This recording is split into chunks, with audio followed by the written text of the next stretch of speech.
একটা মারবেন 10টা আসবো, 10টা মারবেন লক্ষ আসবো। সারা দেশের মানুষ, মা বাপ সব একটা।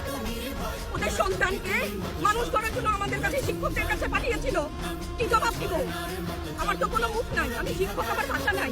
তাদের কাছে হাত জোড় করে মাপ চাই, নিরাপত্তা দিতে পারি নাই, নিরাপত্তা দিতে পারি নাই। মনে হয় রাস্তায় শহীদ হয়ে গেলে শুধু এই লজ্জা আমার কিছুটা কাটে। ওদেরকে বলবার আমার কিছু নাই। আমি হিজাব করি বলেন আমি হচ্ছে গিয়ে জঙ্গি, আরো বলেন না যারাই প্রতিবাদ করছে জঙ্গি। হ্যাঁ, 71-এর সময় জঙ্গি এক যদি চেহারা অমল হয়, 24-এর জঙ্গির চেহারা এরকম হবে। তাহলে দল করলেই কেন, দল করেন এটা স্বীকৃতি দিতে হবে। দল করলে ক্ষতি কি? অধিকারই তো চাচ্ছি, সাধারণ মানুষের অধিকার চাচ্ছি, ক্ষতি কি? কেন বারবার আমাদেরকে এই কথাটা শুনতে হয়?